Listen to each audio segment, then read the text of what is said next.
The Kansas 911 Coordinating Council presents The Evolution of 911, Why We Need the Next Generation.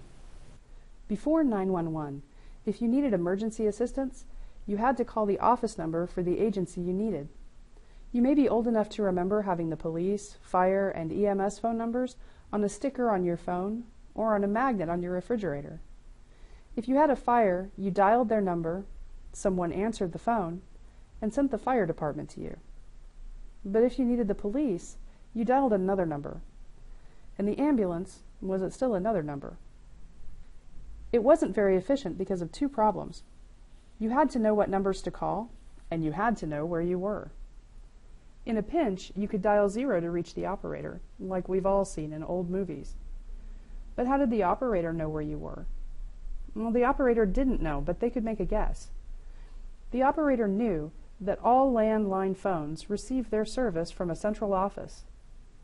That central office serves a specific geographic area, so the operator knew the general location, even if the caller did not. The trouble was, that location could be really general. In urban areas, a single central office can cover many different neighborhoods, and in rural areas, one central office can cover several hundred square miles that are part of 3 or 4 different counties. It's a start, but it's not good enough, especially when the caller doesn't know where they are, cannot talk, or doesn't speak the same language as the call taker. The first step was to make it easier to call for help. Several national groups, like police chiefs and fire chiefs, requested of the federal government that they order a single number to be used to contact emergency services all across the country. There was a lot of technical and political wrangling to be done before they would settle on 911. First, there was Basic 911, which came online in Haleyville, Alabama in 1968. The caller had just 3 digits to remember. When they dialed 911, the call was routed into a special switch that sent the call to the proper Public Safety Answering Point, or PSAP, where it was answered by a professional emergency communications officer who could send the fire, police, or EMS department as needed. But how did that switch pick the proper PSAP? Yep, the central office again. Callers were better off because they reached an emergency services professional whose job was to know the geography of the area and which agencies responded where. But because of the size of the area central offices could cover, the caller could still be talking to a dispatcher that was in the wrong county altogether. And there is one more thing you should know about Basic 911. While the phone lines in the PSAP were dedicated to 911 use only, they were still just normal phone lines, no different from the ones in people's homes and businesses. So you had one number to remember, and it got you to a trained professional. But it wasn't always the right PSAP, and there wasn't much to help that dispatcher find you if you couldn't tell them where you were. Next came Enhanced 911, or E911. In 1975, a patent was awarded for a new piece of switching equipment called a selective router. This equipment allowed the phone number to be used to selectively route to the right PSAP. No longer would every single phone line from a central office have to be routed to the same PSAP. What is more, the caller's phone number could be used to pull information like the name on the phone account, and most importantly, the service address of the phone line. This is how it works. When the caller dials 911, the call goes to a selective router, which checks a database called the Master Street Address Guide, or MSAG, for routing information based on that phone number. The MSAG returns that information in the form of an Emergency Service Number, or ESN, which has been assigned to a specific PSAP, and the selective router sends the call to that PSAP. But there's more than the call coming down that line. The system also consults a database called the ALI database, which returns the phone number, called Automatic Number Identification, or ANI, and the phone subscriber's name, as well as the service address of the phone line, called Automatic Location Identification, or ALI. Let's take a closer look at how the MSAG and ALI database work.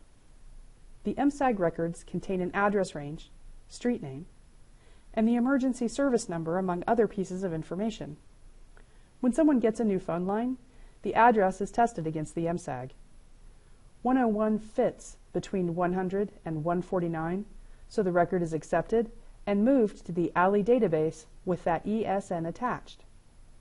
If the record doesn't fit, it is rejected, and phone companies will not turn on service to that phone until the problem is resolved, no matter whether the address or the MSAG needs to change. That way, they can be sure that every wireline caller is routed to the proper PSAP. In E911, routing changed, but the phone lines have changed too. Special phone lines called CAMA-trunks are used. They allow the phone company to forward that ANI and ALI information onto the PSAP. While they have a little bit of enhanced functionality, they are still almost the same as traditional phone lines and have the same limitations. Everything was going great. Then technology threw the system a loop. Cellular phones. At first, you couldn't even call 911 from a cell phone. Cell phone companies and 911 providers took a little time to figure out what to do. The first step was basic 911 for wireless, which was a simple concept. When the caller dials 911, the call has to go to a PSAP, even if the phone doesn't have regular service on the cellular network. In short, if you pick up any cell phone that has battery left, you can call 911 and should get to an emergency call taker. But the only way into the PSAP is through that selective router, which could not handle the wireless traffic the same way it could wireline traffic. So they tricked the system by attaching a fake phone number called a pseudo-ANI or P-ANI to the call before it got to the selective router, making it look like a wireline call. Now the call could get to the PSAP, but the ANI and ALI call takers got were fake, a made-up phone number and the address of the cell tower that picked up that wireless call in the first place. Then came enhanced 911 for wireless, which had two phases. For phase 1, the caller's cell number had to be transmitted to the emergency call taker instead of the P-ANI. That's a big step because if the cell call dropped in basic wireless 911, the PSAP couldn't call them back. For phase 2, the caller's actual location had to get to the call taker instead of just giving them that tower address. It was a little harder. Instead of sending the location along with the call, like it does with wireline 911, the selective router still sends that tower address. Then, once it's connected to the cell caller, the PSAP can ask the phone where it is. Of course, the cell phone speaks a strange language. Cell phones provide their location in the form of coordinates. So now PSAPs need accurate maps that can translate those coordinates into something the call taker can actually use. The system works, but there is some trouble. Remember those CAMA-trunks? Just like old phone lines, they can carry voice or data, but not both at the same time. So every time the call taker sends a request to the phone for its location, voice cuts out for just a moment. Then there are location concerns. PSAPs cannot get location on all cell calls. Sometimes the call drops before that first request can pass back to the mobile phone. Sometimes the GPS location from the phone just isn't accurate. And there are times when the mobile phone doesn't respond to the request at all. Getting the call to the right PSAP can also be problematic. The call goes to the PSAP where the tower is. The towers can get busy, and calls can bounce around to towers that are quite far away. Occasionally, the tower is in another county or even further away than that. Even if the caller can explain their location, the PSAP and responders may not be able to find them just because they are in the wrong jurisdiction. This happens so frequently that PSAPs have buttons on their phone systems to transfer 911 calls to other counties in the area. Then there is the simple fact that wirelines are being replaced by cell phones and VoIP. The current system of selective routing was built for wireline calls, but they make up less than 30% of the calls a PSAP receives these days. The wireless fake-out works, but like putting a Band-Aid on a bad wound, it doesn't work great, and it won't last forever. And then there is all that data out there. People are texting, taking pictures and videos. All kinds of devices can communicate for you. There have even been pacemakers able to call your doctor and report your heart condition for over a decade. But they cannot call 911 if your heart stops because the selective routing system and the 911 CAMA-trunks simply cannot handle that kind of call. That's where Next Generation 911, or NG911, comes in. Rather than using selective routers and copper wires, in NG911, an IP network carries calls routed by sophisticated computer systems using GIS data. With NG911, it will be possible to route wireless calls based on where the caller is rather than where the tower is. PSAPs will one day receive pictures, videos, sensor readings from alarms, medical information from devices, and much more. To make all this happen, the selective router is replaced by the Emergency Services IP Network, or EZINet. And GIS maps become more than just a visual reference for dispatchers, moving into the EZINet to power the routing system.